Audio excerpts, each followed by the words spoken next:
굉장히 많이 벌었어요. 굉장히 많이 벌어서 웬만한 성 아파트 한 집값 정도는 저희는 손가락에 든다고 자부합니다. 돈이 되는 거 맞습니다. 그래가지고 제가 약침이 일반적인 침하고 다른 건 뭐냐면요, 찌르는 포인트들은 사실 비슷합니다. 그 나이 때 약침을 하던 사람들이 100명이었다면 지금 나만큼 하는 사람은 나 하나뿐이야. 나는 어떻게 여기까지 왔느냐? 잘난 놈 제끼고 못난 놈 보내고 안경제비처럼 배신한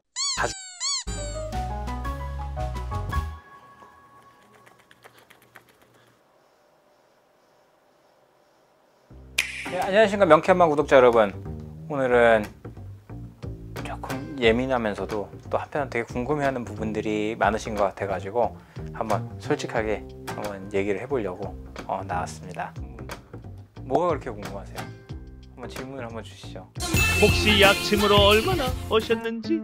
일단은 그 진료를 보는 데 있어가지고 급여 항목이 있고 비급여 부분이 있어요. 그래서 급여 부분에 있어가지고는 일반적으로 와서 침을 맞고 뭐 이런 치료인데, 그런 치료를 했을 때 선생님 환자 수로 따진다라고 하면 저희는 손가락에 든다고 자부합니다.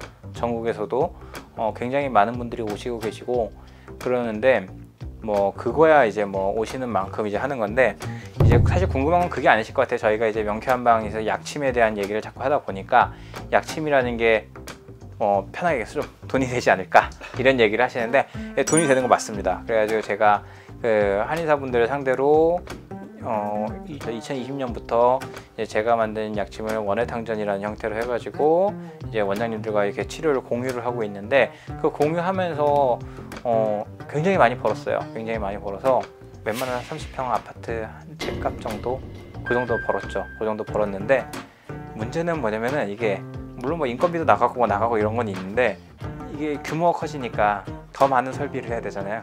더 많은 설비를 하고 하다 보니까 아파트 한 채 값을 벌었는데, 아니요, 없어요. 분명히 있었는데 없어요.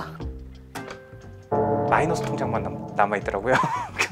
그래가지고 제 와이프가 제가 이제 다음에 또 뭐 만든다 그러면 그만해 제발 그만해 이러고 있는 상황인데, 뭐 언젠가는 벌리겠죠. 네. 그래서 언젠가는 제가 30평이 아니라 서울에 뭐 한 펜트하우스 정도 사는 그 정도까지 열심히 한번 노력해 보려고 생각하고 있습니다. 약침 도대체 일반 침하고 뭐가 다르길래 많은 환자분들이 그렇게 찾는 거예요? 약침이 일반적인 침하고 다른 건 뭐냐면요, 찌르는 포인트들은 사실 비슷합니다. 비슷한데 일반 침은 수기법이라는 게 있어요. 침을 놔가지고 그거 갖다가 이렇게 왔다 갔다 하면 제삽을 한다든가 돌리는 염전이라든가 해서 그런 자극으로서 뭐 침을 굵은 걸 쓸 수도 있고 일자 드라이버처럼 생긴 침을 쓸 수도 있고 도침이라고 하는 건데, 침의 기법들이 굉장히 많아요. 근데 그 침의 기법이 많은 이유는 뭐냐면, 침이라는 거는 사실 금속 성분으로 손상을 입히면서 들어가는 거기 때문에 그 자체가 어쨌든 염증을 일으킬 수밖에 없어요. 그래서 그걸 사법이라고 보통 얘기를 하는데, 그 설사할 때 사처럼 빼내준다는 개념이에요. 그래서 빼서 균형을 잡아준다는 거, 이렇게 틀어져 있으면 요거 갖다 깎아내서 균형을 잡아준다, 이런 게 사법의 개념인데, 보법이랑 반대로 올려주는 거고, 그래서 뜸이라는 거는 보여주는 거, 침이라는 건 사해주는 거, 이렇게 해서 보통 이제 개념을 이해하시면 쉬운데, 거기에 있어 약침이라는 거는 분명히 침을 찔러서 사했는데 거기다가 약이 들어가서 보여준다, 이게 동시에 사실은 되는 부분입니다. 그래가지고 사실상 뜸 치료가 굉장히 좋은 부분이 많아요. 근데 뜸이라는 게 단점이 뭐냐면 연기가 굉장히 많이 납니다. 그래가지고 이 쑥진이라든가 이거부터 온 동네에 완전히 뜸 제대로 하는 데가 있으면 온 동네에 아파트값 떨어진다, 집값 떨어진다, 난리가 날 정도로 굉장히 공해가 문제가 돼요. 그래서 일하시는 분들 뭐 호흡기도 안 좋아지는 부분도 있고, 이러다 보니까 그걸 시술하기 참 힘든 환경이에요.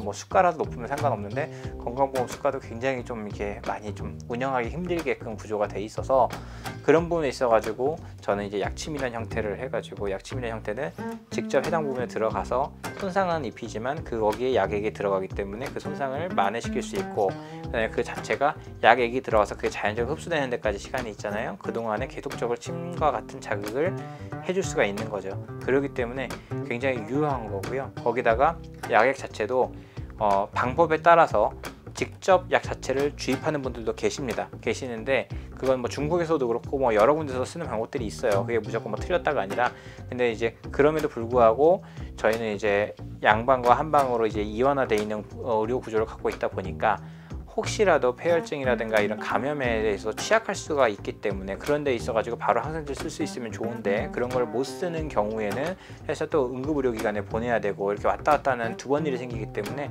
그런 일을 최소화하기 위해서 저는 증류라는 약침 형태를 취합니다. 그렇기 때문에 성분이 직접적으로 단백질 성분이라고 하죠. 그런 부분이 나오지 않고 증류를 해서 날아가는 그 기운 자체만을 취해 가지고 만드는 거기 때문에 그거 가지고 주입을 하게 됐을 때는 사실상 어떤 뭐 부작용이나 어떤 폐혈증이라든가 이런 감염 이런 거에서 굉장히 사실상 좀 자유로운 부분이고요. 그렇게 하기 때문에 사실상 약액을 넣고 했을 때 환자분들이 느끼는 고통이라든가 불편감도 사실 많이 적은 편입니다. 그렇기 때문에 더 일반적인 성분이 있는 것들은 소량씩 신중하게 이렇게 해야 되는 반면에 이거는 좀 대량으로 투약을 해도 문제가 없고 질병도 훨씬 더 빠른 속도로 나아지는 부분이고, 그 다음에 설사 그 증과 정확하게 맞지 않는 약이 들어갔다고 하더라도 어차피 수분을 채취해서 그 증류되는 거를 채취해서 만든 거기 때문에 바로 한 15분에서 20분 정도 이후에 다시 증에 맞는 걸 실수했을 때 원래대로 회복하는 그런 효과도 볼 수가 있기 때문에 상당히 좋은 치료라고 보고 있습니다. 그렇기 때문에 약의 진단에 있어 가지고 이 약침을 맞았는데 갑자기 복통이 있던 게 확 사라졌어. 그러면 먹는 것도 이 약침과 같은 성분의 약을 드시게 되면 굉장히 효과를 보게 되죠. 그렇기 때문에 우리 어머님들 특히 혈압약 드실 때 어때요? 처음부터 나한테 맞는 혈압약을 한 번에 처음 받으면 좋은데 처음에 혈압약 타러 가면 하나를 줬는데 먹고 막 너무 힘들면 다음에 어때요? 다시 가서 안 맞으니까 또 바꾸고 이렇게 해가지고 점점 자기한테 맞는 걸 찾아 나가잖아요. 그런 과정을 굉장히 줄여줄 수 있는 하나의 좋은 치료 도구이자 진단 도구라고 볼 수 있습니다.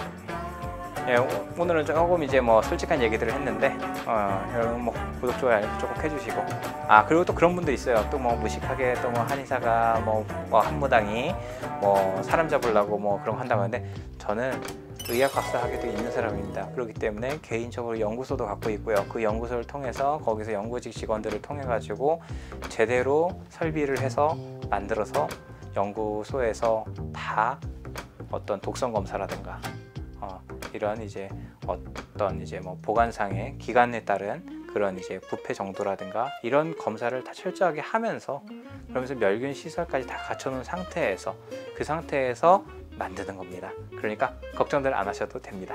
구독, 좋아요, 알림 설정 꼭 해주세요.